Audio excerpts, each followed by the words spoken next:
Good afternoon everyone. Welcome back to my channel Learn and Lead with Dona. इस video में हम लोग बहुत इंपॉर्टेंट PYQs डिस्कस करने वाले हैं बेस्ड ऑन आपके BEd entrance exam. Okay, both BEd and MEd entrance exam में ये हेल्पफुल होने वाला है. ठीक है, बोडोलैंड यूनिवर्सिटी का एग्ज़ाम जो है आपका 16 अगस्त में है. ठीक है, बहुत ही जल्दी आपका जो है या तो आज के अंदर ही इवनिंग तक आप लोगों का एडमिट भी रिलीज़ हो जाएगा. ठीक है, आप लोग चेक करते रहिएगा. ओके, तो चलिए शुरू करते हैं जल्दी से जल्दी इस वीडियो को. उससे पहले आप लोग प्लीज़ वीडियो को लाइक करना मत भूलिए. ठीक है, चलिए शुरू करते हैं. सबसे पहला क्वेश्चन, ठीक है, ये आपका जो असम यूनिवर्सिटी बीएड एंट्रेंस हुआ था, ठीक है, 2 अगस्त में, उसमें ये पूछा गया था. ठीक है, तो उसी से रिलेटेड क्वेश्चन इसमें भी पूछा जाएगा ही. ठीक है, क्योंकि बीएड एंट्रेंस का एग्जाम है तो इसीलिए सबसे पहला क्वेश्चन क्या देखने मिल रहा है. The concept of academic bank of credits ABC. Okay, primarily supports, क्या सपोर्ट करता है? Academic bank of credits. क्या हो जाएगा हम लोग का सही आंसर इनमें से? देखिए option number B, student mobility and flexibility. Mainly हम लोगों के हायर एजुकेशन में, ठीक है, ये हेल्पफुल रहता है.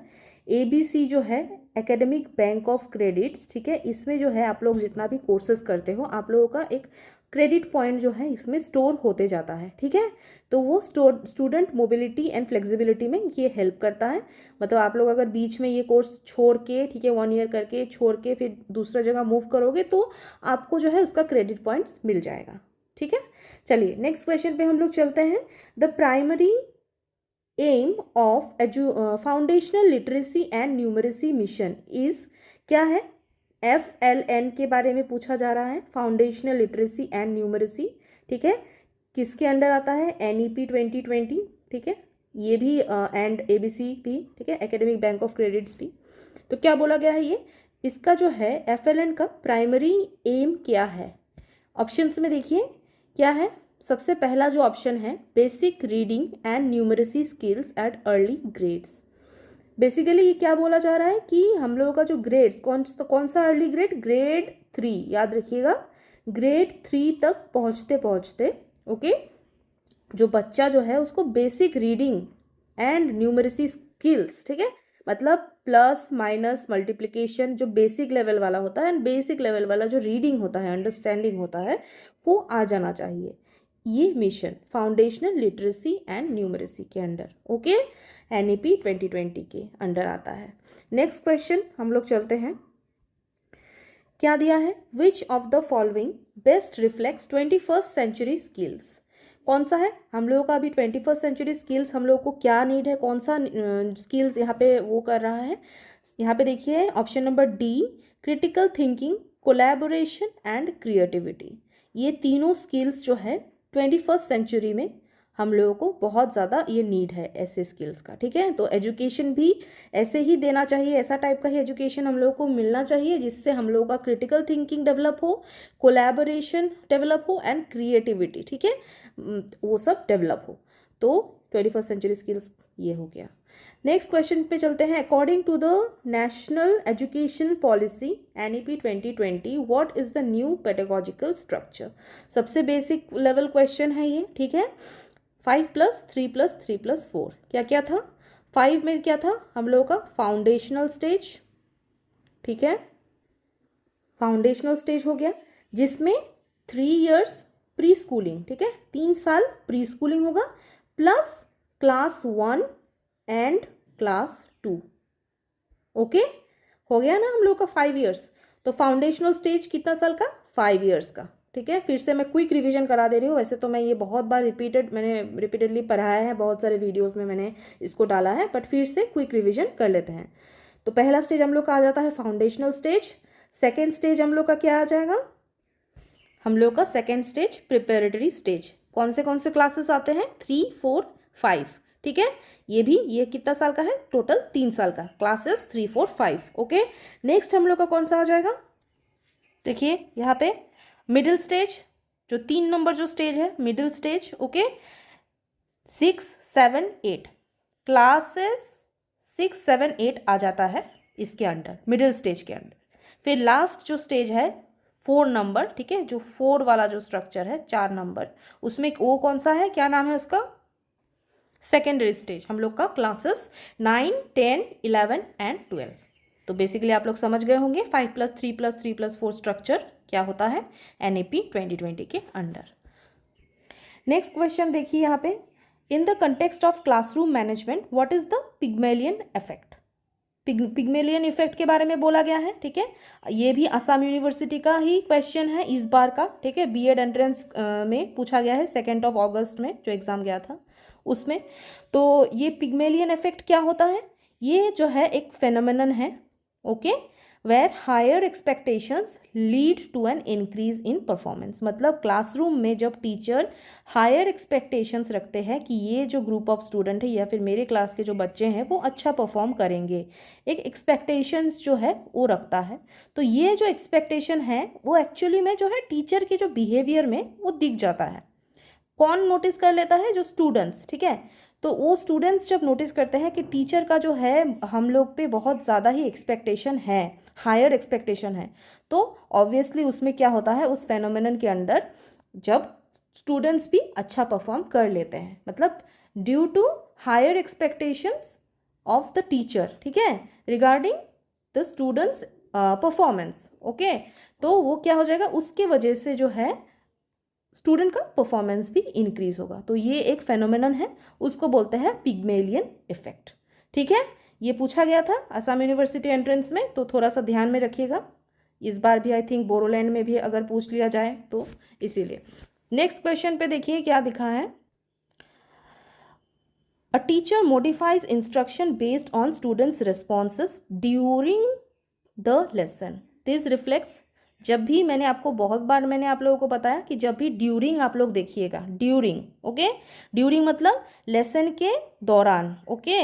लेसन एक क्लास में लेसन चल रहा है, एक लेसन एक चैप्टर पढ़ा रहा है टीचर, उस दौरान जो असेसमेंट जो होता है, ठीक है, जो इंस्ट्रक्शन जो देता है, तो वो क्या वो रिफ्लेक्ट करता है, टीचर मॉडिफाई करता है। क्या क्या पूछा है, एक टीचर जो है, ठीक है, एक टीचर क्लास में पढ़ा रही है, ओके, तो वो स्टूडेंट को जो है पूछती है कुछ कुछ क्वेश्चंस, ठीक है।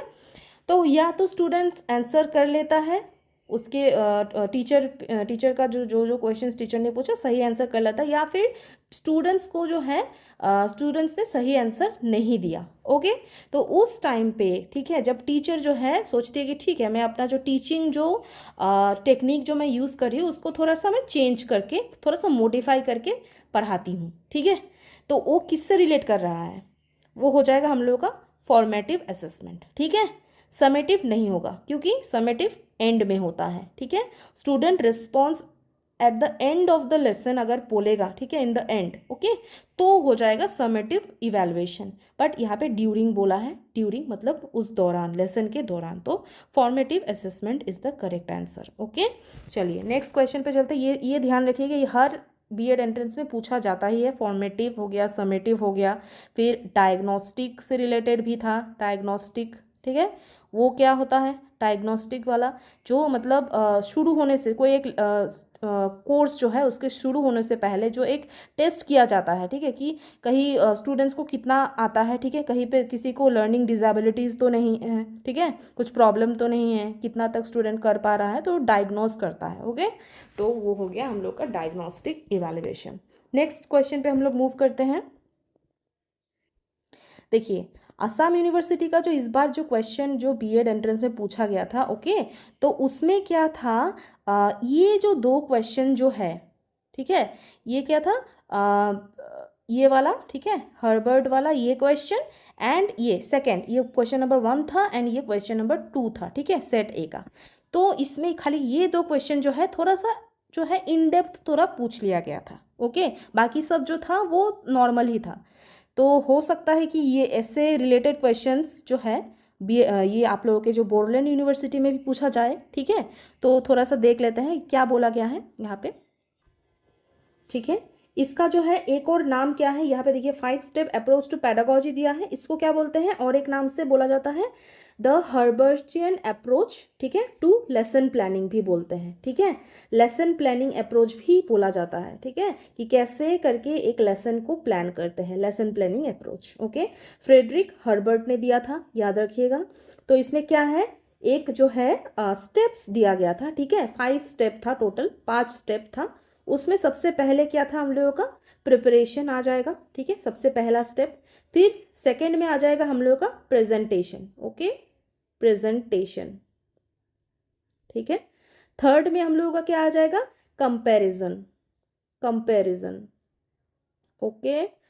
फोर्थ में हम लोगों का आ जाएगा जनरलाइजेशन, ठीक है, यहाँ पे मैं अच्छे से लिख दे रही हूँ, यहाँ पे देखिए प्रेजेंटेशन पहला स्टेप, second step is preparation is the first step, second step is presentation, third one is comparison, fourth is generalisation and the fifth step is application, okay. और यहाँ पे देखिए इंटीग्रेशन जो है ये हम लोगों का पार्ट नहीं है, ओके।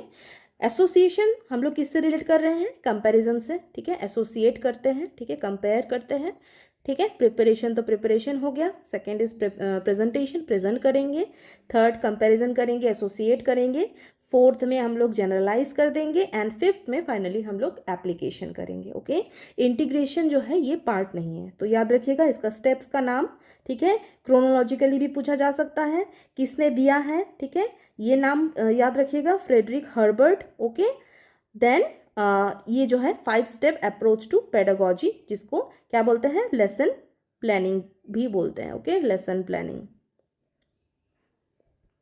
चलिए अब नेक्स्ट हम लोग देखते हैं यहाँ पे क्या दिया है, विच टीचिंग मॉडल, ठीक है, operationalises the concept of learning by discovery, okay, and is specifically structured to move the learner from data gathering to the formulation of concepts and finally to the testing of hypothesis, ठीक है। पहले क्या करता है इसमें, learner जो क्या करता है, डेटा गैदर करता है, फॉर्मुलेट करता है, ठीक है, कंसेप्ट को, फिर जो है हाइपोथेसिस को टेस्ट करता है। हाइपोथेसिस का क्या मतलब होता है, जो एक टेंटेटिव जो एजम्पशन जो हम लोग क्रिएट करते हैं, ठीक है, तो वो फाइनली लास्ट में जाके वो टेस्ट भी करते हैं कि ये जो है उसके साथ मैच हो रहा है कि नहीं, ठीक है, नहीं तो हम लोग एक्सेप्ट करते हैं, नहीं तो हम लोग रिजेक्ट कर देते हैं, ओके। तो ये जो है मेन हम लोग का यहाँ पे क्या आ रहा है, लर्निंग बाय डिस्कवरी, ओके। तो ये कंसेप्ट किससे रिलेटेड होता है, हम लोगों का ब्रूनर, ओके। या तो देगा कि डिस्कवरी लर्निंग या फिर लर्निंग बाय डिस्कवरी, ठीक है। ये थोड़ा सा लंबा चौड़ा स्टेटमेंट बेस दिया है तो बहुत स्टूडेंट्स कंफ्यूज हो जाते हैं, ठीक है। तो हम लोगों का किससे रिलेटेड होगा, Brunner's concept attainment model is the correct answer, okay.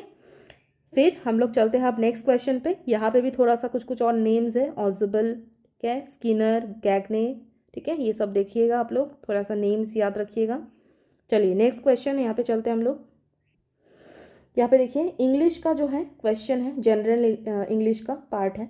Choose the correct meaning of the following idiom, idiom दिया है, क्या है ईडियम, स्पिल द बीन्स, ठीक है, इसका मीनिंग क्या है ये पूछ लिया है। तो स्पिल द बीन्स का मतलब क्या होता है, reveal a secret, to reveal a secret, मतलब कोई सीक्रेट है उसको आप रिवील कर दे, ठीक है, जो बीन्स होते हैं, ठीक है, उसको स्पिल करना, ओके।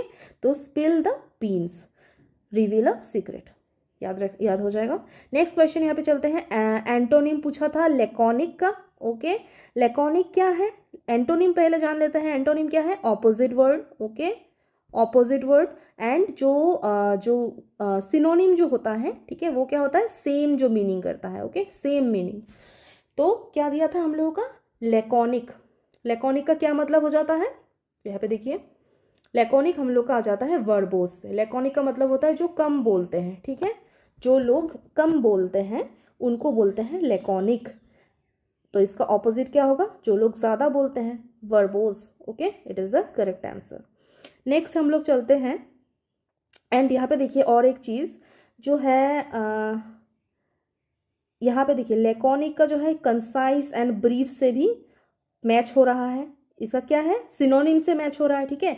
अगर पूछ लेगा कि लेकॉनिक का सिनोनिम इनमें से कौन सा है, तो हम लोग किससे जा रहे हैं, जो कंसाइज बोलता है, ज़्यादा नहीं बोलता है, कम बोलता है, ब्रीफ मतलब कम बोलना, ओके। तो ये दोनों जो है हम लोग का सिनोनिम बन रहा है लेकॉनिक का, एंड एंटोनिम हम लोग का बन जा रहा है वर्बोस। नेक्स्ट हम लोग का पूछा है यहाँ पे मीनिंग पूछा है, वर्ड मीनिंग रेकॉन्डाइट का, रेकॉन्डाइट ओके। रेकॉन्डाइट का क्या हो जाता है, little known and abstruse, abstruse okay, little known and abstruse इसका मतलब हो जाता है ये। नेक्स्ट हम लोग चलते हैं, यहाँ पे देखिए थोड़ा सा जो है रिसर्च रिलेटेड क्वेश्चंस भी प्रीवियस ईयर क्वेश्चंस में देखा गया है आप लोगों के बोडोलैंड यूनिवर्सिटी बीएड एंट्रेंस में ओके। प्रीवियस ईयर क्वेश्चंस से ही मैं ये ले रही हूँ, क्योंकि अगर सिलेबस तो दिया हुआ है ठीक है, ये आउट ऑफ सिलेबस पूछा गया था आप लोगों का ठीक है ना, तो मेनली जो है इस बार भी अगर पूछ लिया जाए ठीक है, हो सकता है क्योंकि रिपीटेड क्वेश्चंस हर बार आते हैं कुछ कुछ, तो हो सकता है इस बार भी पूछ लिया जाए तो आप लोगों का आंसर इसमें से बन जाएगा ठीक है। चलिए शुरू करते हैं। ये वाला क्या पूछा है, which of the following is the first step in the research process. आप लोग जब रिसर्च करोगे ठीक है, रिसर्च प्रोसेस में जो पहला सबसे पहला जो है स्टेप क्या होता है, क्या करते हो इनमें से, हम लोग क्या करते हैं, फॉर्मुलेशन ऑफ रिसर्च प्रॉब्लम ठीक है। पहले तो आप लोगों को कोई एक रिसर्च प्रॉब्लम डिसाइड करना पड़ेगा। रिसर्च प्रॉब्लम मतलब basically the research topic okay. Problem या फिर स्टेटमेंट ऑफ द प्रॉब्लम ऐसे भी दिया जाता है ठीक है। तो रिसर्च जो प्रॉब्लम है वो पहले आपको फॉर्मुलेट करना पड़ेगा, मतलब पहले आप लोगों को जानना पड़ेगा कि आपका प्रॉब्लम क्या है, रिसर्च में आप लोग कौन से चीज़ में आप लोग रिसर्च करने वाले हो जहाँ पे आप लोगों को प्रॉब्लम दिख रहा है ओके। तो वो ये हो जाएगा हम लोग का पहला स्टेप। फिर हम लोग क्या करते हैं, review of literature. Review of literature का जो है सिंपल सा जो मीनिंग है, मैं आपको एकदम सिंपल टाइप से बता रही हूँ कि जैसे आप लोग ने डिसाइड कर लिया, हाँ डिसाइड कर लिया कि आपका आरपी क्या है, रिसर्च प्रॉब्लम आपका क्या है, फिर आप क्या करोगे, आप जो है सर्च करोगे ठीक है, रिव्यू करोगे कि इस आपके टॉपिक में ठीक है, आपके टॉपिक पे पहले कितने रिसर्चेस हुए हैं ठीक है, कितने रिसर्चेस हुआ है, रिसर्च पेपर कितना पब्लिश हुआ है, किसने किया है, कहाँ कहाँ पे किया है, कौन से एरिया पे किया है ठीक है। तो ये जो रिव्यू करते हो ना आप, तो इसी को बोलते हैं रिव्यू ऑफ लिटरेचर ठीक है। सिंपल सा मीनिंग है कि पहले जो है प्रीवियस जो रिसर्चेस आपके टॉपिक पे वो आप चेक करोगे, रिव्यू करोगे उसको ठीक है। तभी तो आप जान पाओगे कि कितना रिसर्च हो चुका है मेरे टॉपिक पे और आगे मुझे क्या करना है ठीक है। रिसर्च गैप फाइंड आउट करने में ये जो है पार्ट आपको हेल्प करता है। रिव्यू जब आप करोगे तब आप लोग को पता चलेगा कि यस मेरे जो रिसर्च प्रॉब्लम जो है ठीक है, इसमें ये प्रॉब्लम पे रिसर्च ऑलरेडी हो चुका है ठीक है, ये एरिया में हो चुका है, अब एक पर्टिकुलर एरिया जो है वो बाकी है, इस पे कोई रिसर्च नहीं हुआ है, तो मैं फाइनली इस पे रिसर्च कर सकती हूँ ठीक है। फिर जब एकदम लास्ट में आ जाएगा इंटरप्रिटेशन ऑफ रिजल्ट, मतलब आप लोग डिसाइड कर चुके हो, सब कुछ कर चुके हो, आपने रिसर्च कंडक्ट किया है ठीक है, आपने डेटा गैदर किया है आपके जो सब्जेक्ट्स हैं उससे ठीक है, करने के बाद आपने एनालाइज किया और रिजल्ट जो निकला उसको आप इंटरप्रिटेशन करोगे ठीक है। तो सिंपल सा है ये, याद रखिएगा। ये रिव्यू ऑफ लिटरेचर से क्वेश्चन आया था, पूछा गया था कि इसका पर्पस क्या है, हम लोग रिव्यू ऑफ लिटरेचर क्यों करते हैं, सिंपल सा क्वेश्चन पूछा गया था आपके प्रीवियस ईयर क्वेश्चन में ओके। तो यहाँ पे क्या हो जाएगा, हम लोग क्या करेंगे इसमें, build a theoretical background and avoid duplication. क्या करेंगे, क्योंकि देखो पहले तो हम लोगों ने आइडेंटिफाई तो ऑलरेडी कर लिया है, सबसे पहला स्टेप यही होता है, आइडेंटिफाई हम लोगों ने कर लिया रिसर्च प्रॉब्लम। सेकेंड हम लोग लिटरेचर रिव्यू करेंगे, तो वो क्यों करते हैं, क्योंकि हम लोग को एक बैकग्राउंड चाहिए, एक थियोरिटिकल बैकग्राउंड चाहिए ताकि डुप्लीकेशन ना हो, ताकि दोबारा हम लोग वो सेम रिसर्च ना करें, वो वेस्टेज होगा, wastage of time, wastage of money ठीक है। तो सब कुछ का वेस्टेज होगा अगर आप सेम रिसर्च करते रहोगे जो पहले भी सेम टॉपिक पे हो चुका है ओके। सिंपल सा है, आई होप आप लोग को समझ में आ गया होगा। कुछ कन्फ्यूजन रहा होगा तो आप लोग मुझे कमेंट सेक्शन में बता सकते हो। चलिए आगे चलते हैं। यहाँ पे देखिए हाइपोथेसिस क्या होता है। लास्ट टाइम आप लोगों को रिव्यू ऑफ रिलेटेड लिटरेचर के बारे में पूछा गया, इस बार हो सकता है हाइपोथेसिस के बारे में पूछ ले ठीक है, जान के रखना अच्छा होता है। तो क्या हो जाता है hypothesis, a tentative explanation of the research problem या फिर a tentative assumption of the research problem, मतलब आपने एक रिसर्च प्रॉब्लम को डिसाइड किया ठीक है कि ये जो है इस टॉपिक पे मुझे करना है। अब आप जो रिजल्ट जो होगा ठीक है, जो रिसर्च प्रॉब्लम का जो एक्सप्लेनेशन जो रिजल्ट जो होगा उस पे जो है आप एक टेंटेटिव सा एजम्पशन बना लेते हो कि ये हो सकता है इसका रीज़न ठीक है, कि आपके प्रॉब्लम का, ये जो रिसर्च प्रॉब्लम है इसका रीज़न जो है आप पहले से एक टेंटेटिव सा, मतलब ये चेंज भी हो सकता है, ओके, टेंटेटिव सा एक एक्सप्लेनेशन आप लोग सोच के रखते हो पहले से, ठीक है, तो वही होता है हाइपोथेसिस, सिंपल सा मीनिंग होता है, ओके।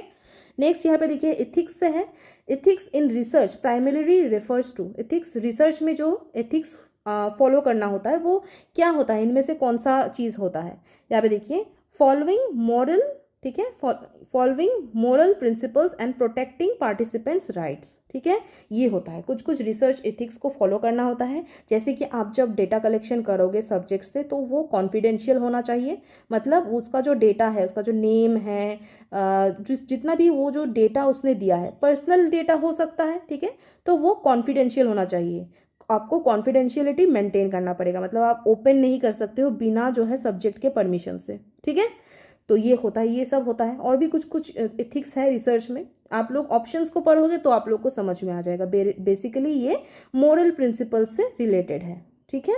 चलिए अब नेक्स्ट क्वेश्चन पे हम लोग चलते हैं, ये बस ओवरव्यू हम लोगों ने देख लिया कि बाय चांस, ठीक है, बोल नहीं सकते, बाय चांस अगर यहाँ से क्वेश्चन आ गया तो आप लोग तो कर सकते हो ना, क्या प्रॉब्लम है। चलिए नेक्स्ट क्वेश्चन पे चलते हैं, यहाँ पे हम लोग का आ गया है who propose theory of discovery learning, ठीक है, एक क्वेश्चन हम लोगों ने किया ही है, जेरोम ब्रूनर हो जाएगा हम लोग का correct answer. Vygotsky related to ZPD, ठीक है, zone of proximal development. Skinner किससे रिलेटेड है, ऑपरेंट कंडीशनिंग से रिलेटेड है। पियाजे किससे रिलेटेड है, हम लोगों का कॉग्निटिव डेवलपमेंट थ्योरी से रिलेटेड है, जिसमें सेंसरी मोटर स्टेज, फिर क्या था pre operational, concrete operational stage, then formal operational stage था, ओके। नेक्स्ट हम लोग क्वेश्चन पे चलते हैं, discovery learning is based on the idea that learning is best when learners, क्या होता है, क्या बताया गया है, सिंपल सा क्या मीनिंग है, डिस्कवरी लर्निंग जो है, ठीक है, वो कौन से आइडिया से बेस्ड मिलता है, बेस्ड है आइडिया के ऊपर, कि लर्निंग जो है वो अच्छे से होता है जब लर्नर क्या करता है, डिस्कवर प्रिंसिपल्स फॉर देमसेल्व्स, मतलब लर्नर जो है, स्टूडेंट जो है, ठीक है, वो डिस्कवर करेगा, प्रिंसिपल्स खुद से डिस्कवर करेगा, ओके, हैंड्स ऑन लर्निंग जिसको बोलते हैं, एक्टिव लर्निंग होता है उसमें, ओके, तो ये डिस्कवर प्रिंसिपल्स फॉर देमसेल्व्स, ये सब नहीं होगा, ओके।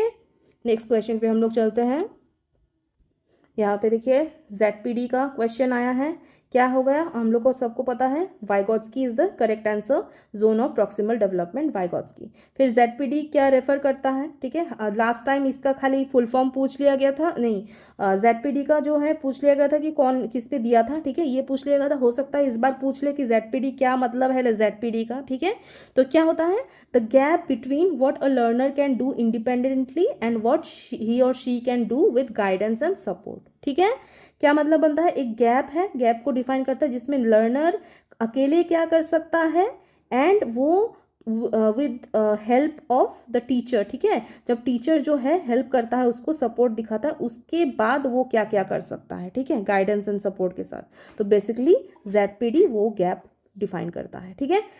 तो नेक्स्ट क्वेश्चन पे यहाँ पे देखिए क्या बोला गया है, which of the following best explains ZPD, ठीक है, क्या हो जाएगा हम लोगों का, यहाँ पे देखिए हम लोगों का सही आंसर हो जाएगा distance between actual development and potential development, ठीक है, मतलब आपका एक्चुअल डेवलपमेंट अभी क्या है, ठीक है, और आपका पोटेंशियल डेवलपमेंट क्या है, कि क्या आप कर सकते हो, ठीक है, सिंपल सा मीनिंग ये है, ठीक है, डिस्टेंस है वो, इसका डिस्टेंस डिफाइन करता है कि आपका अभी का एक्चुअल डेवलपमेंट आपका क्या है, ठीक है, एंड ये है आपका पोटेंशियल डेवलपमेंट, मतलब आप आगे क्या कर सकते हो अगर आपको सपोर्ट मिल जाए, तो ये जो डिस्टेंस है, ठीक है, ये जो गैप है या फिर ये जो डिस्टेंस है, इसी को बोलते हैं जेडपीडी। आई होप आप लोगों को समझ में आ गया होगा, वाइगॉट्स्की का ये कंसेप्ट है। फिर नेक्स्ट यहाँ पे चलते हैं हम लोग, in ZPD learning is most effective when, क्या होता है, कब होता है कि लर्निंग कब ज़्यादा इफेक्टिव होता है, learner works with guidance and scaffolding, यहीं पे स्कैफोल्डिंग का कंसेप्ट भी आ जाता है which is related to ZPD, but scaffolding का जो कंसेप्ट है ये हम लोगों को वाइगॉट्स्की ने नहीं दिया है, ये जेडपीडी से रिलेटेड है, बट ये कौन दिया है, ब्रूनर, ओके, ब्रूनर था, साथ में था वुड, और भी एक था पर्सन, मेनली ब्रूनर स्कैफोल्डिंग से रिलेटेड है, okay. Learner works with guidance and scaffolding is the correct answer. Next हम लोग चलते हैं, यहाँ पे स्कैफोल्डिंग का मीनिंग पूछ लिया गया है। स्कैफोल्डिंग इन ZPD क्या मतलब होता है? Giving temporary support and gradually reducing it. मतलब एक स्टूडेंट है, ठीक है, टीचर ने उसको पहले पहले सपोर्ट प्रोवाइड किया ताकि ये जो है एक टास्क को ईजिली कर सके। जब बाद में जो है कुछ टाइम बाद वो जो स्टूडेंट है इजीली खुद से वो टास्क को कर पा रहा है, तब टीचर उस सपोर्ट को, जो टीचर सपोर्ट प्रोवाइड कर रहा था, गाइडेंस प्रोवाइड कर रहा था, वो धीरे धीरे टीचर कम कर देगी, ठीक है, ग्रेजुअली रिड्यूसिंग इट। ये हो जाएगा हम लोग का सही answer related to scaffolding. Next is which of the following is an example of ZPD। Example wise भी पूछा जा सकता है, मैं आपको हर तरीके से करा रही हूँ कि कहीं से भी मिस ना हो क्वेश्चन, ठीक है। तो ZPD का एग्जाम्पल क्या है यहाँ से? पहला ऑप्शन है child learns to solve algebra independently. नहीं, ये तो नहीं होगा, इंडिपेंडेंटली नहीं है। A child can not solve simple addition even with help, ये भी नहीं होगा। A child solves a math problem with teacher support but can not solve it alone yet. ये हो जाएगा हम लोगों का सही आंसर, ठीक है, कि जो बच्चा जो है मैथ्स प्रॉब्लम अकेले तो सॉल्व नहीं कर पा रहा है, लेकिन जब टीचर जब उसको सपोर्ट प्रोवाइड कर रहा है, सपोर्ट दे रहा है, तब वो कर पा रहा है, ठीक है। तो ये हो जाएगा हम लोग का सही एग्जाम्पल। ये देखिए, a child rights an essay without any guidance, ये नहीं है, ठीक है, इंडिपेंडेंटली जो कर रहा है वो नहीं है। With help and support is the correct answer. चलिए नेक्स्ट क्वेश्चन पे चलते हैं हम लोग। यहाँ पे CWSN का फुल फॉर्म पूछा है। CWSN का क्या फुल फॉर्म होता है? चिल्ड्रेन विथ स्पेशल नीड्स, ठीक है, चिल्ड्रेन विथ सोशल नीड्स नहीं, चिल्ड्रेन विथ स्कूल नीड्स नहीं, चिल्ड्रेन विदाउट स्पेशल नीड्स भी नहीं, चिल्ड्रेन विथ स्पेशल नीड्स, मतलब ऐसे बच्चे, ठीक है, जिनको जो है एक्स्ट्रा नीड्स होते हैं उनके, ठीक है, उनको जो है सपोर्ट चाहिए होता है, चिल्ड्रन विथ स्पेशल नीड्स बोलते हैं हम लोग। ओके, नेक्स्ट क्वेश्चन पे चलते हैं। विच is an objective in the affective domain, ठीक है, अफेक्टिव डोमेन ये किससे रिलेटेड है? हम लोगों का जो है ब्लूम्स टेक्सोनॉमी से रिलेटेड है। ब्लूम्स टेक्सोनॉमी में कितने जो डोमेन्स है, 3 डोमेन्स, क्या क्या है? एक हम लोग का आ जाता है कॉग्निटिव, ठीक है, कॉग्निटिव डोमेन, फिर अफेक्टिव डोमेन, फिर साइकोमोटर डोमेन। यहाँ पे मैं लिख दे रही हूँ फिर से, देखिए ये 3 डोमेन्स है, cognitive domain, affective domain and psychomotor domain. किससे रिलेटेड है? ब्लूम्स टैक्सोनॉमी से। सबसे पहले हम लोग का जो कॉग्निटिव डोमेन आ जाता है वो कॉग्निशन से रिलेटेड है। हम लोग का जो अटेंशन हो गया, ठीक है, मेमोरी लेवल हो गया, थॉट्स हो गया, ठीक है, ये सब जो है कॉग्निटिव जो डोमेन में आता है, ठीक है, पढ़ता है। अफेक्टिव डोमेन में क्या आ जाता है हम लोग का? इमोशंस, ठीक है, इमोशंस। इमोशंस में क्या आ जाता है? हम लोग जो वैल्यूज़ आ गया, ठीक है, हम लोग जो है क्या सही है क्या गलत है, ऑनेस्टी, ये सब, ठीक है, तो ये इमोशंस में आ जाएगा। Affective is related to emotions. Then psychomotor आ जाएगा। साइकोमोटर किससे रिलेटेड है? साइकोमोटर, देखिए जो साइकोमोटर है वो हम लोग जो हाथ पैर चला के जो करते हैं, ठीक है, हाथ पैर चलाते हैं, खेल कूद हो गया, ठीक है, चलना फिरना, ठीक है, जिसमें हम लोग का बॉडी मूवमेंट होता है, वो साइकोमोटर हो गया। तो यहाँ पे मेनली क्या पूछा है? Which is an objective in the affective domain, mainly emotion related. So हम लोग का सही आंसर क्या हो जाएगा? यहाँ पे देखिए ऑप्शन नंबर ए में है, ये तो नहीं होगा, ठीक है, डिफाइन डेमोक्रेसी ये भी नहीं होगा, एनालाइज अ पोएम ये भी नहीं होगा।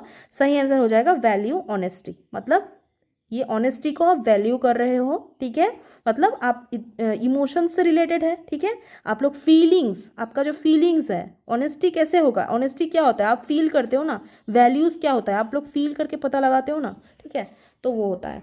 नेक्स्ट क्वेश्चन यहाँ पे देखिए क्या पूछा गया है। Which is an example of intrinsic motivation. Intrinsic मतलब वो मोटिवेशन होता है जो अंदर से आता है, ठीक है, बाहरी तौर से जो मोटिवेशन वो मिलता है उसको एक्सट्रिंसिक बोलते हैं, ठीक है, कि रिवॉर्ड्स के लालच में, ठीक है, कि रिवॉर्ड्स मिलेगा, प्राइज मिलेगा, प्रेज मिलेगा, ओके, या फिर पनिशमेंट के डर से, ठीक है, तो वो हो गया एक्सट्रिंसिक। इंट्रिंसिक मोटिवेशन क्या होता है? आप क्यूरियस हो जानने के लिए, ठीक है, या फिर बहुत इंटरेस्टिंग सब्जेक्ट आ गया है, आप उससे खुद से जो है आपको अच्छा लग रहा है, पढ़ने का जो है इच्छा हो रहा है, ठीक है, तो यहाँ पे क्या हो जाएगा? Example, studying because the subject is interesting.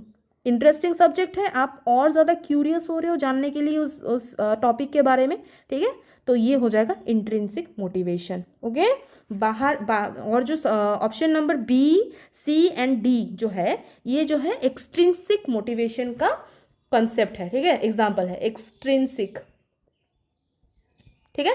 Next question पे हम लोग चलते हैं। The 73rd constitutional amendment is associated with, क्या हो जाएगा, पंचायती राज से रिलेटेड है 73rd कॉन्स्टिट्यूशनल अमेंडमेंट। कब आया था, 1992। ठीक है, चेक कर लीजिएगा आप लोग फिर से एक बार, 1992 वैसे तो होना चाहिए। नेक्स्ट क्वेश्चन पे चलते हैं हम लोग। राइट टू एजुकेशन एक्ट, ठीक है, was passed in the year, कौन से ईयर में पास हुआ था, राइट टू एजुकेशन एक्ट 2009 में पास हुआ था। कब से लागू हो गया, ठीक है, 2010 से ये लागू हुआ था। ठीक है, 2009 में ये पास हो गया था राइट टू एजुकेशन एक्ट। फिर हम लोग का आता है who is known as the father of Indian education, किसको बोला जाता है फादर ऑफ इंडियन एजुकेशन। ठीक है, इन ऑप्शंस में से हम लोग अगर देखें तो डॉक्टर सर्वपल्ली राधाकृष्णन जी जो है उनको देखा जा सकता है फादर ऑफ इंडियन एजुकेशन। ठीक है, क्यों, क्योंकि ये एजुकेशन से रिलेटेड बहुत ज़्यादा ही वो है। ठीक है, एंड जो है हम लोग जो है इनके बर्थडे पे क्या सेलिब्रेट करते हैं, टीचर्स डे। ठीक है, 5 सितंबर एवरी ईयर। ठीक है, टीचर्स डे सेलिब्रेट होता है। डॉक्टर एस राधाकृष्णन, और ये जो थे सेकेंड प्रेसिडेंट ऑफ इंडिया भी थे, याद रहिएगा, रखेगा। ठीक है, नेक्स्ट क्वेश्चन पे चलते हैं। Which type of evaluation is use to improve teaching and learning, which type of evaluation is use to improve teaching and learning, क्या हो जाएगा, इम्प्रूव करने का बात हो रहा है। ठीक है, कब हम लोग इम्प्रूव कर सकते हैं, फॉर्मेटिव इवेल्युएशन करेंगे तो उस टाइम में हम लोग को इम्प्रूवमेंट का चांस रहता है। समेटिव इवेल्युएशन में कोई इम्प्रूवमेंट का चांस नहीं रहता है। ठीक है, ये तो हम लोग को पता है। फॉर्मेटिव इवेल्युएशन का मैंने आप लोगों को बहुत बार बताया था, ड्यूरिंग जो लेक्चर है, ड्यूरिंग क्लासेस, ठीक है, वो होता है। उस टाइम में आप लोग को पता चल जाता है कि कहाँ आप लोग जो है गलत कर रहे हो। ठीक है, तब उस टाइम में आप लोग आपका जो स्टडी जो ये है वो इम्प्रूव कर सकते हो, बट समेटिव इवेल्युएशन में कोई चांस नहीं बनता है इम्प्रूवमेंट का। Next question, which committee recommended the 3 language formula in India, क्या हो जाएगा, क्या हो जाएगा, कोठारी कमीशन। दौलत सिंह कोठारी जो थे चेयरपर्सन थे। ठीक है, 1964 से 66 तक था ये कमेटी। ठीक है, इसी के रिकमेंडेशन से हम लोगों का पहला NPE 1968 आया था, 1968 आया था। ओके, नेक्स्ट हम लोग चलते हैं the theme of world environment day 2024 था, तो ये अभी का कर देते हैं रिसेंट। ठीक है, ठीक है, इस बार 2026 में कब सेलिब्रेट हुआ था, हर साल कौन से डेट पे सेलिब्रेट होता है वर्ल्ड एनवायरनमेंट डे, 5 जून में। ठीक है, जून में सेलिब्रेट होता है हर साल। तो इस बार 2026 का जो है ये था theme, inspired by our nature for climate for our future. Okay, ये याद रखिएगा, इस बार का 2026 का थीम पूछा जा सकता है। ठीक है, रिसेंट है इसीलिए। चलिए नेक्स्ट क्वेश्चन पे चलते हैं हम लोग। The concept of the concurrent list was borrowed from, मैंने आप लोगों को बताया था 3 लिस्ट होता है, एक union list, state list and concurrent list, जिसमें दोनों state government and union government मिलके काम करते हैं उस लिस्ट में जो जो सब्जेक्ट्स हैं उसके ऊपर। तो यहाँ पे कंकरेंट लिस्ट, जो लिस्ट का जो कंसेप्ट है वो कहाँ से लिया गया है, कहाँ से बोरो किया गया है, ऑस्ट्रेलिया से। ठीक है, और जो है हम लोग अगर देखें कंकरेंट लिस्ट में जो है एजुकेशन को अभी जो है एजुकेशन कंकरेंट लिस्ट में है। ठीक है, पहले स्टेट लिस्ट में था, बट 42nd अमेंडमेंट एक्ट 1976 के द्वारा, ठीक है, इसको अमेंड करके एजुकेशन को कंकरेंट लिस्ट में डाल दिया गया था, याद हो जाएगा।